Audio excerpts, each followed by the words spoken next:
একদিন হযরত মুহাম্মদ সাল্লাল্লাহু আলাইহি ওয়াসাল্লামের দাদা আব্দুল মুত্তালিব তার নিজের গৃহে ঘুমাচ্ছিলেন। তিনি স্বপ্নে দেখলেন মহান আল্লাহ তাআলা আব্দুল মুত্তালিবকে বলছেন, হে আব্দুল মুত্তালিব, তুমি কি ভুলে গেলে তুমি কি মান্যত করেছিলে? তুমি মান্যত করেছিলে যে জমজম কূপ থেকে পানি বের হলে তোমার 10 সন্তানের মধ্য থেকে একটি সন্তানকে তুমি আল্লাহর রাস্তায় কোরবানি করে দিবে। তুমি তোমার মান্যত পূরণ করো। স্বপ্ন দেখার পরে আব্দুল মুত্তালিব ঘুম থেকে জাগ্রত হলেন এবং উঠে বসে পড়লেন। তারপর তিনি চিন্তা করতে লাগলেন, সত্যি তো, আমি মান্যত করেছিলাম যে জমজম কূপ থেকে পানি বের হলে আমি আমার 10 সন্তানের মধ্যে একটি সন্তানকে আল্লাহর রাস্তায় কুরবানি করব। কিন্তু আমি আমার মান্যতের কথা ভুলেই গিয়েছি। আব্দুল মুত্তালিব তার এই স্বপ্নের কথা কারোর সাথে প্রকাশ করলেন না। পরের দিন রাতের বেলা তিনি আবারও যখন ঘুমাচ্ছিলেন, আবারও স্বপ্নে দেখলেন মহান আল্লাহ রাব্বুল আলামিন তাকে বলছেন, হে আব্দুল মুত্তালিব, তুমি কি ভুলে গেলে তুমি কি মান্যত করেছিলে? তুমি মান্যত করেছিলে যে জমজম কূপ থেকে পানি বের হলে তোমার 10 সন্তানের মধ্য থেকে একটি সন্তানকে তুমি আল্লাহর রাস্তায় কুরবানি করে দিবে। তুমি তোমার মান্যত পূরণ করো।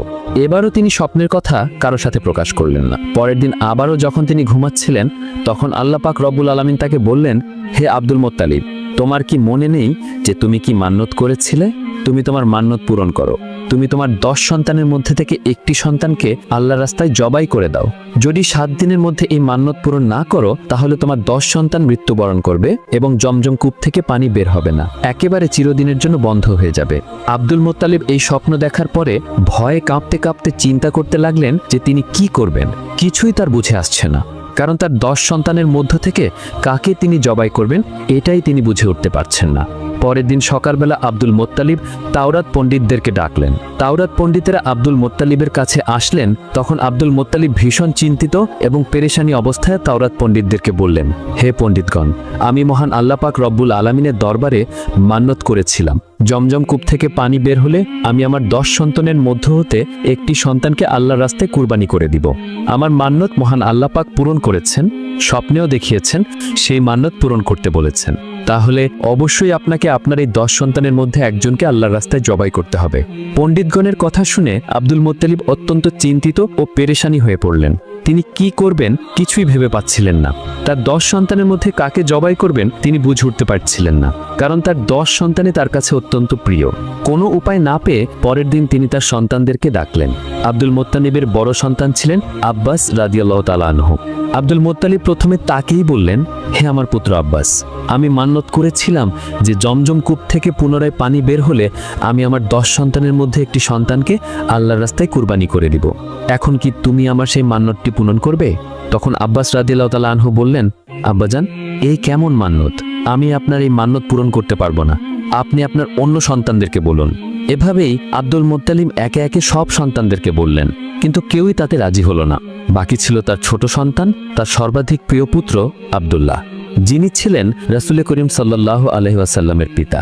যখন 9 জন সন্তানই রাজি হলো না, তখন আব্দুল মুত্তালিব অত্যন্ত দুঃখী হয়ে পড়লেন।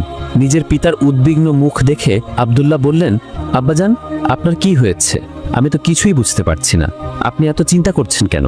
তখন আব্দুল মুত্তালিব তার ছোট পুত্রকে বললেন, হে প্রিয় সন্তান আব্দুল্লাহ, আমি মান্যত করেছিলাম যে জমজম কূপ থেকে পুনরায় পানি বের হলে আমি আমার 10 সন্তানের মধ্যে একটি সন্তানকে আল্লাহর রাস্তায় কুরবানি করে দিব।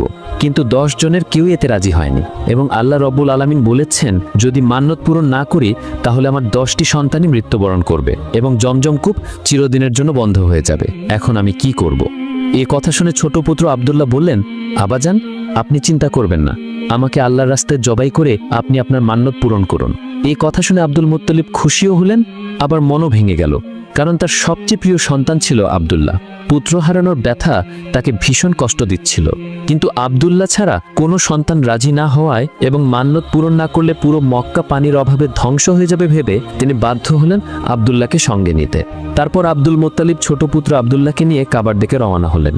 কিছুক্ষণ পর তারা কাবার চত্বরে উপস্থিত হলেন। সেখানে মক্কার বহু মানুষ সমবেত হলেন। এদিকে আব্দুল্লাহকে জবাই করার খবর ছড়িয়ে পড়তেই নারী পুরুষ সবাই ছুটে এলো।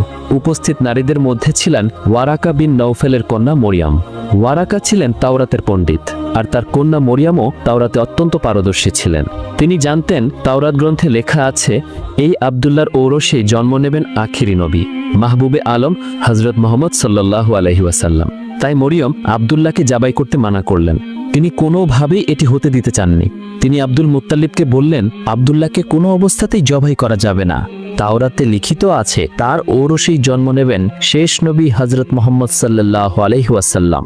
যাই হোক না কেন, আব্দুল্লাহকে জবাই করা চলবে না। প্রয়োজন হলে রক্তের বন্যা বইবে, তবুও আমরা আব্দুল্লাহকে জবাই করতে দেব না। আপনি চাইলে আপনার অন্য সন্তানদের মধ্যে কাউকে জবাই করুন। মরিয়ামের সঙ্গে সঙ্গে সকল মক্কাবাসীগণ বলে উঠল, আমরা কোনো মতেই আব্দুল্লাহকে জবাই করতে দিব না। অন্যদিকে অন্যান্য মক্কাবাসীগণ বলল, আমরা যদি আব্দুল্লাহর চেহারা দেখে ব্যবসায় বা সফর করি তখন আমাদের ব্যবসা ভালো হয়। হে আব্দুল মুত্তালিব, আপনার ছোট পুত্র আব্দুল্লাহকে আমরা কোনো মতেই জবাই করতে দিব না। তারপর আব্দুল মুত্তালিব কোনো উপায় দেখতে না পেয়ে শেষ পর্যন্ত তাওরাত পণ্ডিতের কাছে আবারও চলে গেলেন এবং সমস্ত ঘটনাগুলি তাদেরকে খুলে বললেন। তখন তাওরাত পণ্ডিত তার প্রশ্ন শুনে বললেন, আপনি এখন গিয়ে লটারির ব্যবস্থা করুন। এক লটারিতে উটের নাম লিখুন এবং অপর লটারিতে আপনার ছোট পুত্র আব্দুল্লাহর নাম লিখুন। এই লটারিতে যার নাম উঠবে তাকে আপনি আল্লাহর রাস্তায় জবাই করে দিবেন। তারপর সকল মক্কাবাসীর সামনে আব্দুল মুত্তালিব লটারির ব্যবস্থা করলেন। সেখানে উটের নাম লেখা হলো এবং আব্দুল্লাহর নাম লেখা হলো। এই দুটি কাগজ তারা একটি পাত্রের ভিতরে দিয়ে দিল। যখন পাত্রের ভিতর থেকে কাগজটি তুলল তখন দেখা গেল আব্দুল্লাহর নাম উঠল।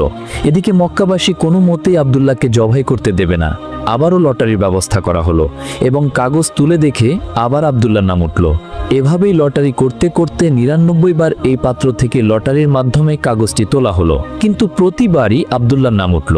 তখন আব্দুল মুত্তালিব বললেন, আর কোনো উপায় নেই, এবার আমার প্রিয় আব্দুল্লাহকে জবাই করতেই হবে। যেহেতু আমি মান্নত করেছিলাম তাই আমাকে মান্নত পূরণ করতেই হবে এবং মান্নত পূরণ করার জন্য আমাকে শেষ পর্যন্ত আমার প্রিয় পুত্র আব্দুল্লাহকেই জবাই করতেই হবে। আব্দুল মুত্তালিবের এই কথা শুনে তাওরাত পণ্ডিতের কন্যা মরিয়ম বললেন, না, আব্দুল্লাহকে কোনো মতেই জবাই করা যাবে না। আপনি আবারও নতুন করে লটারির ব্যবস্থা করুন। যতক্ষণ পর্যন্ত উটের নাম না উঠে ততক্ষণ পর্যন্ত আপনি লটারি চালিয়ে যাবেন। আবারও লটারির ব্যবস্থা করা হলো।